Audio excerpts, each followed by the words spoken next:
Welcome everyone to Proyekto Pilipino. Ako po si Leloy Claudio. Sa kasamaang palad po, marami nagkasakit sa linggong ito. Actually, ako rin kagagaling ko lang din sa sakit. Pero ngayon na magaling ako, yung mga kasamahan ko ay nagkasakit. So si Father Tito ay wala this week dahil wala siyang boses. At tinitipid niya ang kanyang boses para sa misa.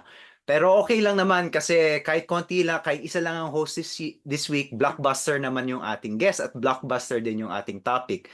Ang ating guest ay actually former colleague ko, kaibigan ko galing sa Ateneo, si Maria Gina M. Hechanova or Gina Hechanova Alampay, na isang full professor and licensed psychologist.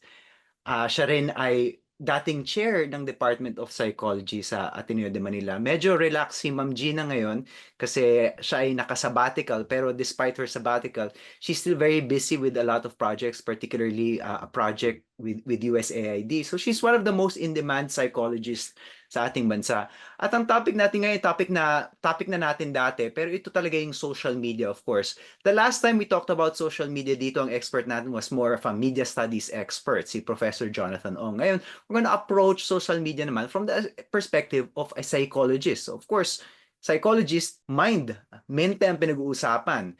And so let's start with that, Professor Gina. Pag inaaral mo ang social media at yung epekto nito sa ating lipunan, sa ating mga kabataan, anong lente yung ginagamit mo para aralin to? Just a methodological question first siguro. Hello everyone, and thank you for the invitation. Hello Father Tito, I hope pagaling po kayo. So, pag kami naman, parang when you look at social media, siyempre tinitingnan namin yung epekto, no? Epekto sa tao, epekto sa, lalo na sa paghubog ng isang tao, at epekto din ito sa pamilya, sa relasyon, di ba? Sa ano yung nagiging epekto ng social media sa relationships, for example, whether it's intimate or family relationships or even work relationships. Paano nyo inaaral ito? So, Ano yung methodology nyo ng pag-aaral? tulad din ng ibang mga behaviors, parang meron qualitative, di ba? So meron mga accounts, meron din naman quantitative. So meron mga correlational studies, regression studies na nagli-link ng social media use with outcomes like mental health. So for you as a psychologist, obviously embedded in the Philippines, may konteksto kang Pilipino, inaaral mo yung social media, ano yung mga tanong na gusto mong sagutin sa iyong mga pag-aaral? At bakit importante itong mga tanong na ito? So yung isang karaniwang tanong is, ano yung epekto? Na mahirap gawin, di ba? Para alam naman Sobra. Oo, as a scientist, parang yung effect itself, mahirap kung walang experimental. A lot of our studies are parang correlational studies na hindi mo naman makokontrol. Pero yun yung karamihan, parang ano yung epekto nito, papaano ito nakaka-apekto, at ano yung positibo at negatibong effects ng social media. Kasi ang social media, tool lang naman yan, diba? So like any other tool, there's a positive and a negative tool. So, mahirap ang epekto sa psikolohiya, di po ba, Ma'am Gina? Kasi po, let's say sa chemistry, for example, minsan makikita kagad natin yung epekto. If we introduce this chemical to this particular solution, alam natin kung mangyayari. Pero yung variables natin sa psychology, dahil nga ito ay isang social science, medyo mas magulo po, no? So, pag inaaral natin yung social media, ano mga epekto yung kaya nating obserbahan, ano yung mga hindi natin nakikita, at ano yung mga limitasyon natin sa pag-aaral? So karamihan ng datos ngayon, parang sinasabi natin, correlational. No? So, parang makikita natin, halimbawa, may mga studies saying na the greater the social media use, the greater the anxiety. So yun, parang we just look at trends in data, parang associations in data. Meron pangilan-ngilan na rin na parang experimental studies. Halimbawa, lalo na sa mga clinical patients, meron na, halimbawa, pinatigil mo yung social media use, nag-iiba ba yung mental health? At meron din evidence na, oo, meron. Lalo na kung anxious na, may anxiety na, tapos yun yung trigger ng anxiety, then obviously, staying away from what triggers you can be beneficial. So yun yung ano no, yun yung laging sinasabi ng mga tao tungkol sa social media, lalo na yung epekto niya sa bata, it produces anxiety. Meron ngang libro na sinabi na yung Gen Z, sila yung the anxious generation, di po ba? Kasi sila yung generation na pinaka-exposed sa social media. So yung generation before that, I think I can speak to this, yung millennial generation, kami, hati yung buhay namin. Naaalala pa namin yung buhay namin na wala pang cellphone, wala pang Facebook. Nagkaroon ng Facebook first year college ako. O mga Okay. second year, ganyan. So clearly, tao na ako nung una ako nag-social media at nag-iisip na ako, meron mataas na yung level ng cognition ko. Pero Mm, yung Gen Z, meron ako mga pamangkin, for example, na 3 years old pa lang, mahawak na ng iPad. So mm. ano yung mga natuklasan natin tungkol dito sa henerasyon na to at dun sa anxiety na naproproduce ng social media? Can you summarize? Ano, alam ko maraming research ito, but can you try to summarize it for us? So in terms of positive, so meron naman talaga, di ba? So on one hand, mas marami kang impormasyon. Habang lumalaki ka, parang marami kang sources na pwede mong gamitin sa paghubog kung sino ka, di ba? Pwede mong Mhm. to na parang, gusto ko to. So na-discover mo na interest ko pala to. So may positive siya. Meron din naman na positive in the sense na yung hindi ko nasasabi, halimbawa sa magulang ko or Mm. sa teachers ko, kaya ko i-express sa social media. Ayun, oo. So, the expression, the exploration, nakakatulong yan. Pero, yung mga negatibong aspects has to do with parang social comparison, tinatawag natin. Di Mm. ba tayo lalo? Generally, kung wala kang social media, yung tingin mo sa sarili mo, base to sa mga kakilala mo, di ba? Sa mga Mhm. Mhm. kaibigan mo, sa pamilya mo, sa circle of friends mo. So doon mo nakikita na, sige, matalino ba ako? Kinukumpara ko yung sarili ko sa iba. Mm. Pero with social media, ang laki ng comparison na population mo kasi may mga Mm. influencers ka, meron yung mga artista, may mga sinusundan ka, and syempre, curated ang mga buhay na nakikita natin sa social media. So sobrang taas nung, kumbaga, nung antas nung buhay na nakikita natin. And of course, especially kung hindi ka pa buo, you might feel na I fail, di ba? Yung buhay Mm. ko, kakayanan ko fails in comparison to everything that you see. There's data that suggests na medyo mas malakas yung impact on females rather than Mm. kasi mas in terms of comparison, um, mas yung babae yung gumagamit ng social media for ganyan, Ba't for nila? Oo. identity as Oo. opposed to females. Yung dun sa libro The Anxious Generation, one of his suggestions was to keep them away from social media until a certain age. Na Mm. allow them to be them without that artificial world first. Mm. Hirap gawin kasi tulad nga sinabi mo, no, parang ang bata-bata pa, parang pinapagamit na. Mm. Lalo na yung mga magulang na pagod na, "Tsaka na nga, ito na yung computer," 'di ba? Correct. Kasi no, this is a reality. Hindi na kino-condemn natin yung mga magulang dahil ang daming ginagawa ng mga magulang globally, and sometimes pag uwi mo ng trabaho, dinadaldal ka o kinukulit ka, ang sarap na lang sabihin, "Ito na yung computer, magpapahinga na lang ako." Correct, correct. Pero yun nga, may dangers din talaga yon. Um, Jonathan Hayes talked about the shift from Si play-based child. Jonathan Haidt, siya yung author ng The Anxious Generation. So the shift from play-based childhood to phone-based childhood na Mm. lumalaki tayo na hindi nakikipaglaro, hindi nag-i-interact. Ang Mm. laki-laki ng importansya nun di ba? Meron tayong nakukuha doon na hindi natin makukuha through our phones. Mm. Uh, and so may nawawala talagang social skills Mm. sa tao. Doc Gina, alam ko we're talking about work that was done in the context of the US. Ano yung applicability nito sa Pilipinas? Top of mind, naisip ko lang yung sabi mo yung paglalaro. I mean, ang batang Pilipino maraming laro. At least when I was growing up, nagtutumbang preso pa ako. Nag-aagawang base pa ako. Ito ba may nakikita ba tayo na because of phones, because of social media, nababawasan din sa Pilipinas yung ganyang klaseng interaction? Yes, yes. Kilala mo si Doc Didit Rodrigo, right? Of course, oo. and Ateneo Learning Lab na siya. At yun yung sinasabi niya. At sila pa nga yung gumagawa ng educational games. Pero sinasabi niya na walang makakapalit dun sa pag-explore mo sa labas, yung paghawak mo ng puno, yung paglaro mo. Kasi nga, may nawawala when you simply live in a digital world. Sa Pilipinas, may kaunti na ring pag-aaral. Halimbawa, meron mga studies na ginawa in Ateneo on the link between social media and depression. At Mm. meron nang nahanap na significant correlation. Mm. So, you said there were beneficial things and I kind of agree naman na merong benefit like, if you're a bullied kid, hindi mo mahanap yung community mo, mahanap mo yung community mo online tapos may makakausap ka doon. Correct. Suma total, ano sa tingin mo yung final verdict?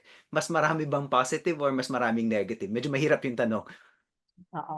Parang mahirap na yung tanong. Parang sa akin, depende din sa edad. So, Mm. parang I don't want to qualify na all social media is bad or all social media is good. Kasi nga, that's the point. It can be both good and bad. Mm. Pero mahalaga yung control in terms of Mm. usage at saka yung anong edad Mm. na gumagamit. Mm. Kami, nagugulat yung mga kaibigan ko nung pag kinikwenta ko na yung bunso namin, binigyan namin ng telepono, high school na. Kasi ngayon, Wow. ngayon, di ba, parang, Wow. oo, parang grade school pala meron. Kami Oh. high school na. Kasi nga, parang gusto namin na mabuhay mo na siya sa mundo, na wala mo ng, di Mm. ba, digital world. Pero Gen Z ito, no? Gen Ano, Z. Gen Z na siya, oo. Oo. Oo. Tapos, we also do try to limit certain things. Like, ako kasi parang, sumasakit yung puso ko. Kunwari, nasa labas kami, tapos nakikita mo yung pamilya. Tapos hindi sila nag-uusap. Lahat sila nasa Mm. telepono lang, di ba? Oo.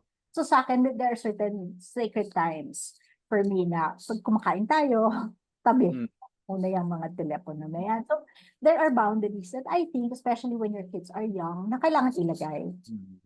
At the same time, yung ano ba yung tinitingnan mo? Mm. Mahalaga din yun. Kasi sa mga estudyante ko ngayon, kinikwento nila yung doom scrolling, lalo yung Mm. Oh, yeah. Lalo diba? na nung pandemya po, no? Correct. Na para nauubos yung oras mo na over and over on just scrolling negative news or negative.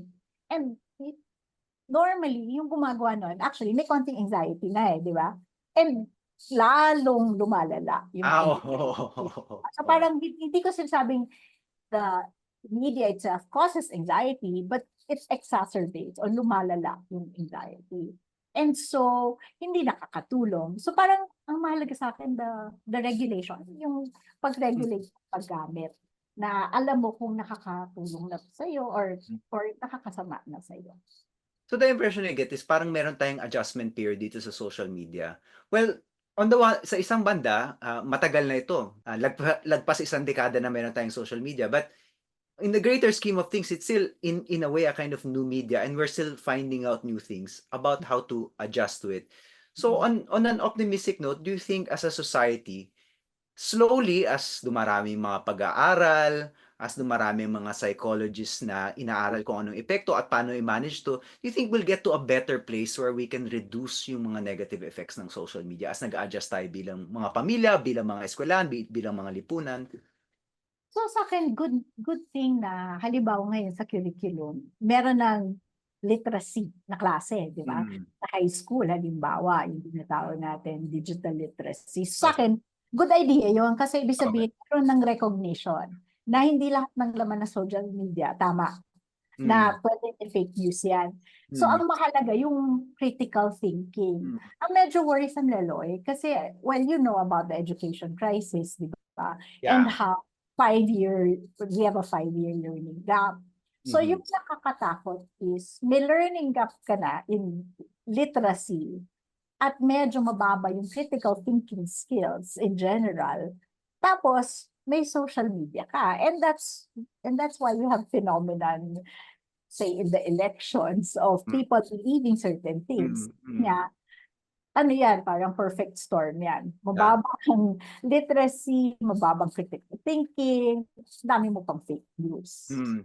Tsaka yung mga iba pang problema ng lipunan na leads to anger, of course, kasi yung inequality ng lipunan natin, siyempre yung corruption na ating system, talagang galit ang tao, ill-informed, walang critical thinking skills, napakasama para sa ating demokrasya nito. So, I think nga, speaking of adjustment period, matagal siguro yung adjustment period natin para dito. But what do Oo, you think is, pero when do you think we can sort of get over this hump? ako tingin ko it's education Mm, talaga. Na parang with better education comes better critical thinking. mm, 'Di ba? With better critical thinking comes better usage and mm, absorption of mm. social media. So ano yan, sanga-sanga. And alam naman natin na yung education problem natin, matagal na itong problema na to.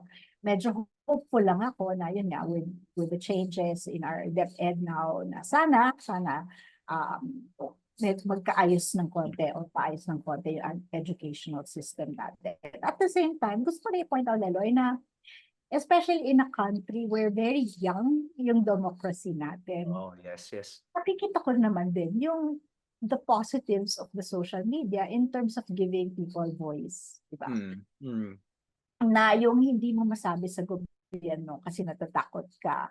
mm, Ngayon, pwede mong sabihin mm. in a platform. So, in a sense, may value din even for a young democracy Yeah. like the Philippines. And I wanna say kasi we're scholars, 'di ba? So in many ways we represent institutions, mainstream institutions, tayong mga profesor. Yung social media hindi siya mainstream institution, pero meron din siyang impact sa atin na nasa mainstream institution. Kasi minsan 'pag may nakikita tayo sa social media sasabihin natin, "Totoo ba 'to?" Mm. Aralin nga natin. So yung mga tanong na tinatanong natin, minsan nakukuha din natin do'n. So it's not just mainstream institutions versus social media. Sometimes there's a real conversation that happens. Alam ko marami akong tanong sa academic work ko na nagsimula dahil sa social media or nagsimula dahil sa isang troll. Kahit troll minsan nakakakuha ko ng idea. So merong ganyang klaseng dynamism in the future para sa ating or presently and in the future para sa ating society. And I must say, hindi lang mga kabataan ang kasama dito sa mga ganitong klaseng conversation. Of course, social media is part of all of our lives, right? In fact, I think there's also evidence na for a certain segment of the senior demographic, mas vulnerable din sila sa fake news on social media. Yeah. Can you speak to that a little bit? Kasi alam alam ko maraming ganyan, like dito sa US yung ano, yung QAnon conspiracy na kumalat sa social media. Na inaral namang ilang psychologists at journalists, ang tinamaan mostly nun mga people 60 and above. So, it seems like hindi lang kabataan ang vulnerable. True. Kasi nga naman, kung titingnan mo, ano nga naman exposure ng, say, the elderly population to social media? Very late, di ba? Hmm, And so there is a tendency to view it as a credible source. Kasi parang mm, news yan sa kanila eh, di ba? mm, Eh, ang news parang sa atin, credible yan. hmm, Pero, so parang ini-equate nila yung news and social media as one and the same. And mm, so, doon nanggagaling yung hmm, akala ko tama. hmm. Hindi ko alam na kung sino-sino lang pala yung pwedeng mag-post ng kung ano-ano at Ah, pwedeng, at hindi na-vet. I heard din somewhere, I think hindi ko na matandaan sino, pero psikolohisa rin daw na yung as tumatanda daw ang mga tao, yung psychological trait of trusting other people tumataas. So, dahil mas trusting sila kaysa say, someone in their 30s or 40s, mas madali silang i-exploit din sa social media. Have you heard about that? Not quite. So parang that's something that parang I will look into after this conversation. Meron vulnerability, definitely, ang elderly, di ba? Sila nga yung nabubudol. Minsan, Oo. di ba, nasa scam, ganyan. Oo. Yeah, that's interesting. Ngayon ko lang narinig yung trust. Ang alam ko is more the exposure Mm, to parang these scams or ways of doing things na hindi nila alam. mm. Sometimes I think medyo mayabang ako kasi yung generation ko has the best of both worlds, 'di ba? May pagka-digital native kasi high school pa lang and then college na aral namin. Pero may memories kami of time na wala. So very special yung millennial in that sense. But that's just my that's just my millennial hubris. I want to make the rest of this conversation very practical for many of our viewers. So I want to go institution by institution. Siguro magsimula tayo sa pamilya, tapos pumunta tayo sa classroom, tapos pumunta tayo sa lipunan. Yung mga recommendations niyo, ma'am, how to manage itong, the negative effects of social media. So let's start. You already mentioned this a little bit, yung mga tips mo to families. But let's begin sa konteksto ng pamilya. What can we do to sort of mitigate the harms of social media on a family level? So one is no. As a parent, no. Alam mo, sabi nga ni Jonathan Haidt na parang we over-regulate in real life, but we under-regulate in the virtual life of our Aha. right. So I think it's important to know ano yung pinupuntahan nilang site. So meron akong anak na ganyan, nag-biktima din ng doom scrolling, lalo na yung pandemya. And parang it was important for me to know sino ba yung pinapakinggan mong mga influencers, bakit ka na-anxious Mm. about climate change. And it was part of a conversation that we had para to make with him na bakit ito yung pinapakinggan mo, sino ba siya, anong credibility niya, di ba? Kasi otherwise, minsan palakasan lang ng boses. Maraming followers lang. So Oh, yeah. alam mo yung ano yung parang life din niya na pinupuntahan niya on the virtual space. Mm. And makipag-usap. Parang sa akin, minsan kasi inuunahan ng pangaral o Oo. galit. Di ba? Parang ano ba yan? Oo. Di ba? Parang ano ginagawa mo, di ba? Pero part of the conversation can be, ano ba yan? But in a tone that is much more Mm. open. So ano ba itong pinapakinggan mo? Or sino ba Mm. itong sinusundan mo? Ano ba yung nakukuha mo dyan? Bakit yan ay, Mm. di Mm. ba? So questions more than judgment, I think. And So babalik tayo, parang bumabalik po kayo dun sa parang tried and tested principles of good sensitive parenting. of course, yes, Yeah. Oo. listen first. Oo. Parang Oo. sobrang basic yun. And then, boundaries, I think, are especially important. And especially when they're young. And trying not to fall into that trap na of busy ako, heto mag-laptop, mag-iPad ka na lang. Mm. Just making sure that there is time for interaction and time for play. Parang sa Mm. akin, importante rin yan na hindi lahat ng entertainment nila on play. Meron akong pinapanood na reality show no isang araw na yung tong parent, very little toys sa, Mhm. sa, sa triplets yung pinapalaki niya. At purposive yun. Kasi pag wala ka masyadong toys, mafa-force ka maging creative. Mm. Yeah? At maglaro. Mm. Use your imagination. And I think minsan hindi natin nare-realize that sometimes the overabundance of the stimuli is actually detrimental. Na Mm. yung I'm bored. Ganyan, yung Oh, I'm yeah, yeah, yeah. bored. So, di ba, bigyan mo ng iPad. Pero hindi yun Oo. yung sagot di ba? Actually, boredom is important, I think, because Mm. it makes you creative. Di ba? So, we don't have to rush to their Mm. boredom, but to a solution to their boredom by giving Mm. them paper, give them pencil, give them something, rather than a digital tool. Yung childhood reading at yung pagbabasa ng papel na libro, Oo. Ay, sobra. kaya pa bang buhayin ito or tapos na 'to, parang screens na lang talaga ang babasahin ng mga bata natin from now on? I refuse. I think books, especially when you're teaching a child how to read, I think that's still important. Kasi two things yan eh. One is when you read, there's that interaction. Diba? Mm. That interaction. As opposed to binigyan mo ng iPad na, dito ka matutong magbasa.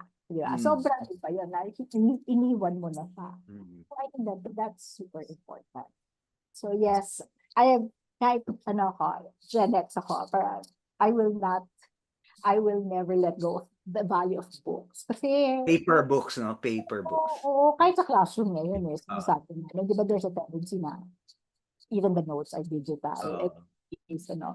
pero Oo. hindi naman talaga yung nag-notes at Yes. nagsusulat. Di ba Yes. rin? Okay, sabi ko nga sa estudyante ko sige, i-upload ko yung reading pero i-print niyo man lang Correct. para puwede niyong maramdaman, puwede At niyong sulatan. oo, hindi nyo na-highlight, Oo. ganyan. Oo. Oo. yung tactility I think important pa rin yun, no? I'm sure may pag-aaral na dyan, pero ako, ngayon na, nagtuturo ako, there were a couple of years na mostly PDF galing sa laptop ko yung binabasa ko. Nakakalimutan ko nakakalimutan ko talaga. Pero pag kaya kong balikan yung libro, tapos nakikita ko yung notes ko from before, I'm transported to yung time na una ko siyang binasa, and tumatatak siya. So, alam natin na importante ito. Ano yung suggestion, ano yung advice nyo sa mga magulang na gustong i-encourage na magbasa yung mga anak nila ng papel na libro? So, una-una, mag-invest sa mga libro. At saka modeling, sobrang Hmm, importante yun, di ba? Hindi mo I pwede see. magbasa ka kung ikaw mismo hindi ka nagbabasa, di ba? So, Hmm. the role modeling is important. And then, finding the time to read with them, especially when they're young. Parang, Meaning magbasa kayo ng libro sabay. yes. Nagbabasa si mommy ng libro, nagbabasa rin yung anak ng libro, yung tatay nagbabasa rin ng libro. Pero, oo, plus, like ako, nung maliliit pa yung mga bata, you actually read the book to them. Rather than, Like yung bedtime, na naniniwala pa rin kayo sa bedtime story from books. oo, oo, kasi may interaction, tapos na-expose sila sa libro. Ako nung lumalaki yung mga bata, parang hindi ako masyado parang maluhos sa toys. Hmm. Pero kung kunwari nasa labas kami, pag libro, ano yan, hindi ako nag-hold back. Basta libro. Parang nag-invest ako doon. Oo. Laruan. Ako rin, I appreciate that about my mom. Matipid yun, medyo, hindi siya Ilocano, pero Ilocano siya mag-isip. Mommy, can I buy these clothes? No. Mommy, can I buy that? No. Mommy, itong libro. Game. Pag Ganyan. libro, game Oo. lagi. At, At saka kahit medyo mababaw yung topic, basta libro na papel, game. Wag lang yung sobrang bastos o bobo. Pero kahit medyo mababaw, kahit medyo teen interest book, okay lang. Basta magbasa ka, anak. oo, and I'm glad guy did that. Kasi kahit nga Gaya kung nga pala pangalan nanay ko. Kilala nga pala niya wala nanay. kasi dyan. So, kahit nga graphic novels, basta Oo. something printed na, syempre, sa umpisa hindi naman yan kailangan magbasa ng sobrang lalim, di ba? Pero, Mm. yes, kung ano yung interest ng bata, importante yan. How about, okay, we talked about kind of more positive reinforcement like read together. Pero kanina nabanggit nyo rin na may pinagbabawal kayo sa mga magulang. Ano yung role ng pagbabawal in terms of limiting social media So, screen time? o lang, hindi madali at hindi masarap maging body cop. Di ba? Na Mm. para ikaw parati magre-remind na, o tama na yan, or para put the phones away. Nakakapagod din, di ba? Pero kasi, lalo na kung bata pa, kailangan din talaga ng boundary. Kailangan din nila matutunan ng boundary. So sa akin, minsan, that tough love, or that's necessary. That's part of Mm. parenting. And it's an important part of parenting. Hindi pwede positive lahat or parang walang boundaries kasi kailangan din talaga ng boundaries. Mm. Was it difficult, like, I don't know if you're comfortable answering this, pero kayo mismo as a mom, nag-aaway ba kayo over the fact na ang tagal-tagal bago niyo binigyan yung anak niyo ng telepono? I'm sure nakikita niya yung mga kaklase niya may mga telepono na. May Oo, comparison yun. may guilt trip din yan, di ba? Na Ah, parang siya lang yung hindi, parang gano'n. Pero ang ano na naman namin kasi, pwede kang gumamit sa bahay, parang pwede kang manghiram. Pero yung unlimited na sa'yo lang yun, ganyan. And in fact, when we gave the phone, medyo pa ako na parang, oh, ito telepono. But I always, parang I have the right to withdraw this. mm, Ganyan. Pag kunwari, kita ko na nagsasuffer yung grades mo or I masyado see. kang oras. So, kasi di ba minsan entitled, may pagka-entitled na yung mga bata na everybody has this, so this is, I'm entitled to this. Kailangan mo rin correct yung ganun mentality para hindi naman sila lumaki na thinking na right. Although ngayon sabi natin, human right na ang wifi. I know, oo. Parang tubig na ang wifi, kung ang bahay walang wifi parang walang tubig. Although sana hindi para sa mga bata, no? I mean, may napansin ko, I was listening to another podcast and a lot of kids these days pala, alam niyo po ba, sa YouTube, maraming mga batang nanonood lang sila ng images of kids from the 70s, 80s, and 90s. Okay. Kasi, Mga old film of students on campus from the 70s, 80s, and 90s doing nothing, pinapanood lang nila yung buhay ng mga batang walang telepono. So mismong what does this tell us? It tells us na kahit yung mismong mga bata na tinatawag nating addicted sa phone, merong yearning din for something na without those phones. And I just found this out now na ang dami palang hits nun. These are just like regular yung mga tatay na may video cam na finifilm lang nila yung mga ginagawa ng pamilya. A lot of kids these days pala are addicted to those films because parang, wow, hindi ko alam yung ganyang klaseng buhay. So meron din silang interest and curiosity and yung nga, may yearning. I want to turn now to the classroom naman, because we're both teachers. Yung classroom management around social media, what can you recommend to our teachers who are listening? so most schools, at least here in the Philippines naman, medyo may boundaries din about use. For example, yung no use of phones during Mm, class hours, ganyan. mm, Tingin ko, mahalaga nga yun kasi distraction siya eh. So, tingin ko importante yun. Tapos, yung use of social media itself, the literacy on how to use it, mm. is also super important. Lalo na ngayon with AI, di ba? Yung, di ko alam, Leloy, kung na-experience mo na bibigyan ka ng papel na AI generated. Oh And, yes, of course. Oo. sa kanila, and the thing is, sa kanila, there's nothing wrong. Mm. Di ba? Sa kanila, Nakakagulat, oo. Nakakagulat kumbaga, sa atin yun, pero sa kanila normal lang. kung ako yung generation ko pa, si library research, siguro yung Mm. generation mo na si Google research, Yes, yes, sa yeah. kanila si AI research, di ba? Sa Mm, kanila, it's just research. It's just, mm, pero yun nga, parang hindi nila nakikita na hindi original yung thoughts noon. Or pwedeng mali, di ba? Pwedeng mm, mali yung references, mali yung gano'n. So, ang laki dapat ng role ng teachers in literacy and parang putting boundaries. So, for example, if it's a thesis class, sabihin ko, you can use AI for grammar right. check, Mm, but mm, not for the actual right of the. mm, So, also putting boundaries of mm, when it is acceptable and when it's not.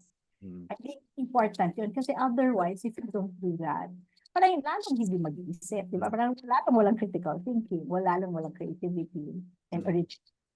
Medyo matagal lang akong wala sa Ateneo but I get a sense na yung tradisyon sa Ateneo na laging may oral exam may be helpful in the era of social media and AI. Oo, kasi wala kang choice, di ba? Mapapaisip ka talaga on the Mm, spot without anything else. And even the university has gone back to pen and paper tests, di ba? mm. Yung Rather, blue book test. oo, oo. Ah, And nung umpisa, ang dami bumabagsak kasi hindi nasanay. Pero ah, mahalaga yun eh, yung umupo ka, mag-isip ka, at sumagot ka, mm. as opposed to mag-search ka ng sagot. Mm.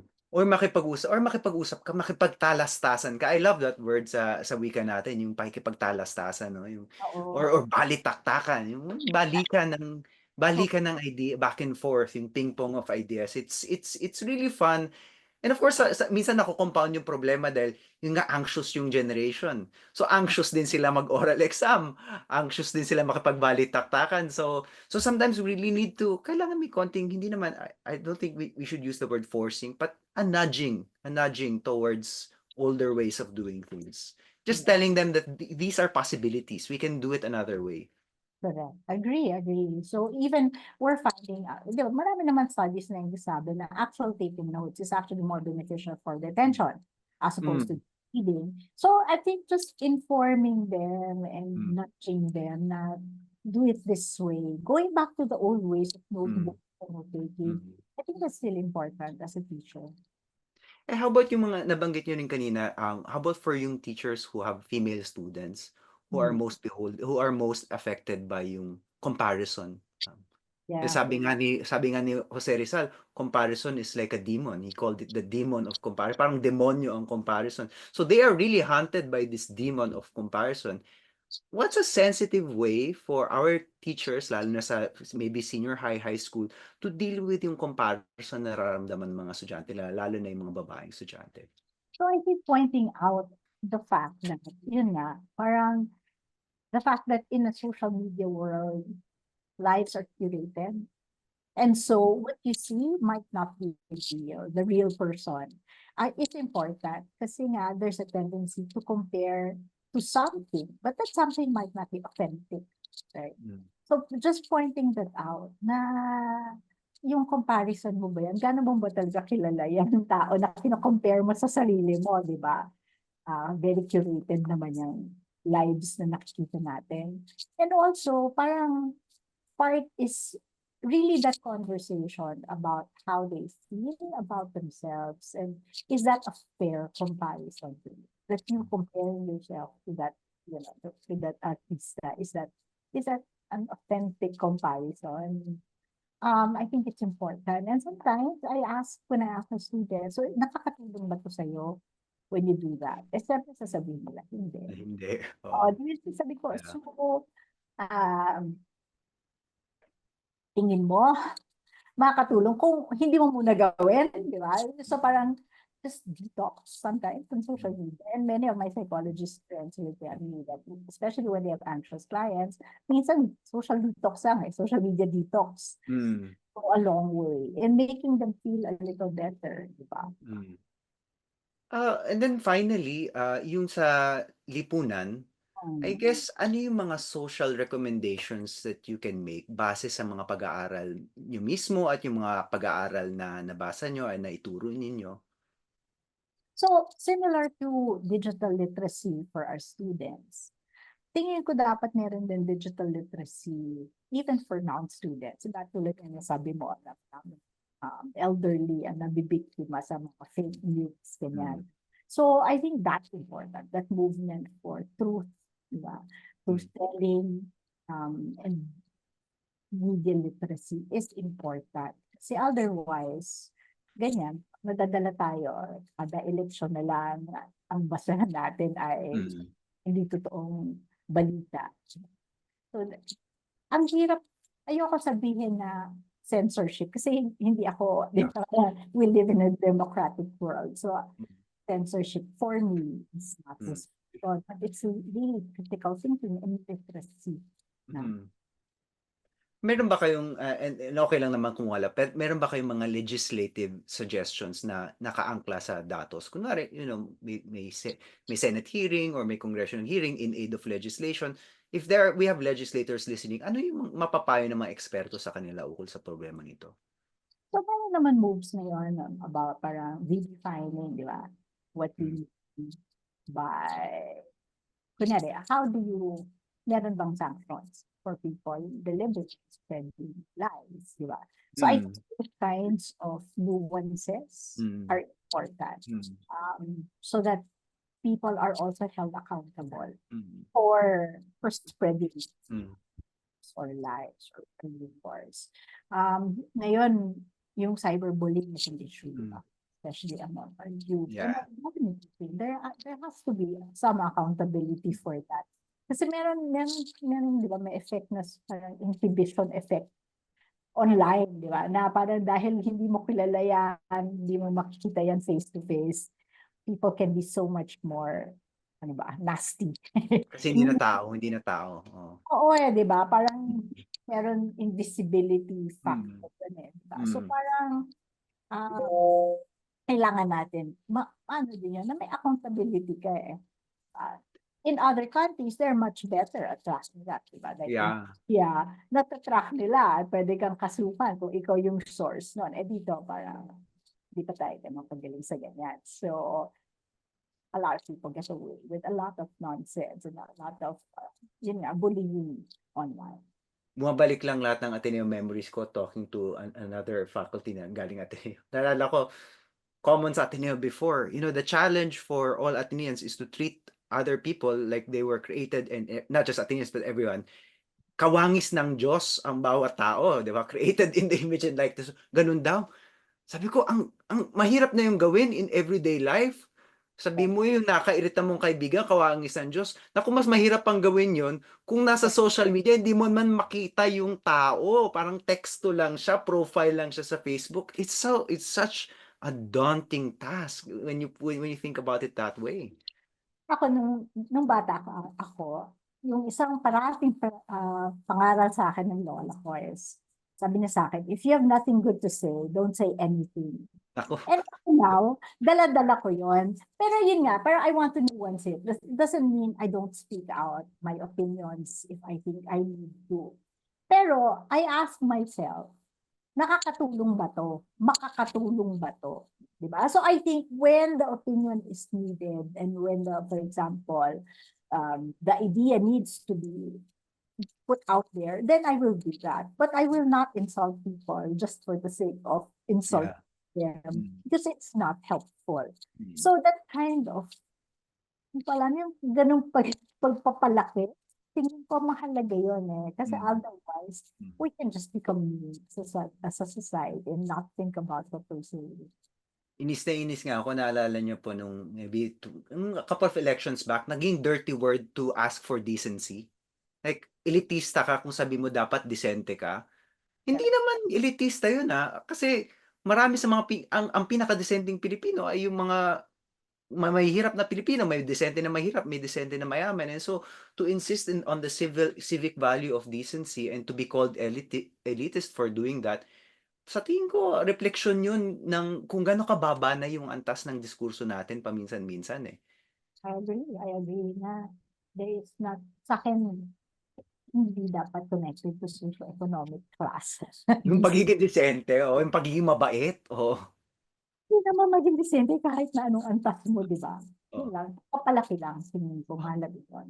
So, babalik na naman tayo sa parenting. sa parenting. Pero sorry, nasa estado na tayo ngayon. Yes, yes. Meron ako isang tanong gusto pa itanong, which is yung 'di ba meron po tayong MTRCB for Mm, film content. correct. Is there a way and is it beneficial to think of social media content using similar classification sa parang age-appropriate social media? Alam ko, for example, ngayon, Instagram, meron ng Instagram for teens. How do you think about age-appropriate social media?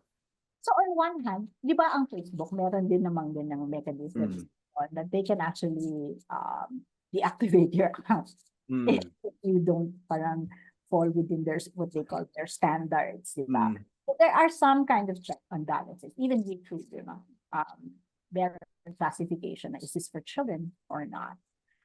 But I definitely think that it would be important also. For example, suicide. Sa akin, there are Mm. things that should not be out there. And we are seeing a spike in suicide Mm. attempts. And I hear it's because there are black holes in the internet Nakakalusot. where you can actually go and learn how to kill yourself. Mm. Parang ganon. So for me, that kind of content should Mm. not be, di ba? Mm. Although we are in a democracy, there are things that obviously pag harm Mm. should be regulated or Mm. should be there. So yes, I do agree na nakikita na natin ngayon that there are content definitely na leads to harm. Mm. Kaya ba nating I mean, hindi natignan niyo na ba yung mechanism through which we can do it? Kasi sa sine napakadali, 'di ba? Yung kung titignan yung ID mo, hindi ka makakapasok, hindi mo papanoorin. Kung papasok ka at wala kang magulang, hindi ka makakapasok. Pero kung kasama mo magulang mo, may malinaw yung patakaran eh, no? Pero sa social media medyo mas magulo ata to screen for age-appropriate content. Yes, and even di ba may age requirement usually Mm, so ako sa akin actually tama yun mm. na Dapat ba itaas natin yung age requirement? hindi naman. Pero ako, sa akin, mas nag-worry ako about parents opening accounts for their kids na batang-bata. Mm, Kasi mm, I'm not sure how, parang inisip ko in the long term, impact ito sa bata na 3 years old ka pa lang, 2 years old ka pa lang, ikaw na yung leader sa social media. Pero ano mm, mm. influence nito sa paglaki mo? Will you Mm. think that the world revolves around you also? Yeah. Parang ganyan. Na, so medyo sa akin worries lang din yan. Na parang, how useful is this for the identity and the normal development of a child? Um, so, in a sense, tingin ko, there has to be, kaya, pero di ba, Loy, meron naman mga apps that, for example, parent regulation for, Mm. Mm. di ba, may Oo. ano. So, siguro, I think that's important, but I'm Mm. not sure how well parents know about Oo nga. this. So, in the same way na, state regulation can't work without parental input. Kaya nga, 'di ba, MTRCB, parental guidance. So, talagang iniimbitahan yung magulang na gumabay. Correct. Minsan iniisip natin yung MTRCB, pagbabawal lang. Hindi, actually, para sa akin, yung MTRCB, imbitasyon yon para gumabay ang magulang. Yun ang laging sinasabi eh. Hindi, we don't pay attention to it pag pinapanood natin yung mga sine, pero patnubay ng magulang ang kailangan. Yung patnubay ng magulang, both in any media, I think it's very important. Pagbata may patnubay ng magulang. And I think we're kind of closing now, but gusto ko lang balikan yung sinasabi nga ni Doc Gino during the entire episode. Patnubay ng magulang ang kailangan kasi we are in uncharted waters, and it's very difficult, I think, to give blanket recommendations to everyone for every child kasi iba-iba yung pinanggalingan, iba-iba yung background, iba-iba yung social media na meron siya, iba-iba yung interest. So, at the end of the day, patnubay ng magulang at ang kailangan. And I think that's just my very simple closing thought. Para sa inyo po, Doc Gina, what's your closing thought for this conversation? Loy, gusto ko lang balikan yung tanong mo about legislation. So we've been Mm. working with DepEd recently, and Yeah. in fact, parang mamaya baka pwedeng i-flash, we created a self-help portal for Mm. students, for parents, for teachers on mental health. It's called Busog Isip Online. And one thing I've realized, speaking of legislation, is apparently DepEd cannot spend for training for parents. Mhm. Wala yun sa, kumbaga wala yun sa scope ng budget nila. Parang ako, teka lang. Hindi pwede kasi that the education only falls on our teachers, especially pag bata. So parang isip ko, pwede bang palitan yun? Pwede bang to allow funding to train? Kasi when, kung nga naman, when do you learn to become a parent ba?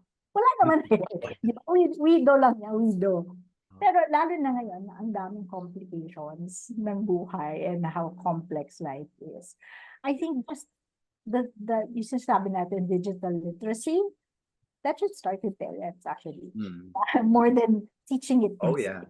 school and guiding parents. So, sana, yun nga, speaking of legislation, sana there's a way we can change that. That sana that when we talk about the education of the child, it's not just in the school or by the teacher, but it's a more holistic approach, including helping train the parents or educate the parents also, especially on things like digital literacy, social media. Ayun po, imbitasyon din para lahat to involve themselves dito sa issue na to. Kasi again, this is a civic show, so we're concerned with rearing the next generation of Filipinos, and that's not just the task of individual families, that's a collective task. Tayo lahat kasama dito. And siguro itong napagtanto ko dito sa conversation ko with Dr. Gina Echanova Alampay. Maraming salamat po. So, I'll close with that, and as always, sa ngalan po ni Father Tito Kaluwag, aking mga nagkasakit or na busy na colleagues, Father Tito Kaluwag, Manolo Quezon at Carlos Santiago, ito po ang Proyekto Pilipino. Ako po si Elder Claudio. Maraming salamat po. The Katatagan Plus program is a psychoeducation program that seeks to develop resilient skills for those who have mild to moderate health disorders. The Katatagan Plus program has a long history. It was first developed by the Psychological Association of the Philippines, PAP, under the leadership of Dr. Gina Echanova Alampay as a group intervention for the survivors of Typhoon Haiyan in 2013. Studies showed it improved adaptive coping, self-efficacy, and well-being, and decreased PTSD symptoms. During the COVID-19, the program was brought online, both in synchronous and asynchronous modalities. Evaluation showed improved adaptive coping and well-being and reduced depression symptoms. An asynchronous program is now available for free at the Busog Isip Online. Post-pandemic mental health issues continue to rise, especially among the youth. Katatagan Plus addresses the need for the community-based mental health intervention, especially for the youth. The Katatagan Plus program assumes that resilience, or the capacity of individuals to deal with stress and adversity, can be learned. Our theory of change is that if we are able to provide psychoeducation that will increase self-awareness and self-efficacy, mindfulness, distress tolerance, emotion regulation, adaptive coping, and healthy behaviors, interpersonal effectiveness and problem-solving and social support, this will lead to improved well-being, socio-emotional skills, and decreased depression. The Katatagan Plus program uses a biopsychosocial spiritual framework in alignment with the Philippine Council for Mental Health framework. Its biological components include teaching people distress tolerance, mindfulness, manage physical symptoms of stress. Its psychological components include improving self-awareness and self-efficacy, emotion regulation, and cognitive behavioral strategies to manage stress. Its social component includes interpersonal effectiveness, problem-solving, and social support. Its spiritual component is the inclusion of faith reflection in all modules. The design of the program is founded on positive psychology by allowing people to acknowledge and harness their strengths. Cognitive behavioral therapy, or CBT, is used in helping people regulate the negative thoughts and emotions. Mindfulness is used throughout the modules to improve self-awareness, acceptance, and non-judgment of inner experience, detachment, and mindful action. Dialectical behavior therapy, or DBT, skills are taught in distress tolerance, interpersonal effectiveness, and emotional regulation. Who is Katatagan Plus for? The program was designed for late adolescents to early adults experiencing moderate distress because of difficult circumstances, adversity, disasters, or chronic illness. It is not a standalone treatment for high risk or those with mental health disorders, but can be used as an adjunct for those undergoing pharmacotherapy, psychotherapy, or counseling. How should Katatagan Plus be delivered? The program will be given online or face-to-face. It is meant to be delivered in small groups with 5 to 7 participants, but can also be delivered individually. It uses videos, reflection questions, worksheets, and discussions. Each module can take from 45 minutes to 1 hour and 30 minutes. Does Katatagan Plus work?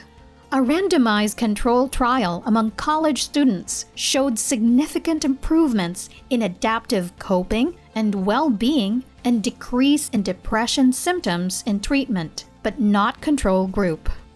A pilot study among high school students also showed significant improvements in adaptive coping and well-being and significant decrease in substance use and depression symptoms. A study in the workplace showed significant improvements in adaptive coping, socio-emotional competence, and well-being and decrease in substance use before and after the program. Participants have also shared the positive impact of the program on them. Before the Katatagan Plus program, I didn't understand if what I was feeling was anger or annoyance. I learned how to acknowledge and accept my feelings and reflect on the root causes of my emotions. As a person who gets angry easily, the program helped me because I learned how to control my emotions. Before, when I'm stressed about an exam, I go with my friends to drink. But I don't drink now. I've managed to change that by reading a book. It got to the point that I cut myself every time I didn't know what I was feeling. Now I learned what else I can do, and I choose writing poetry.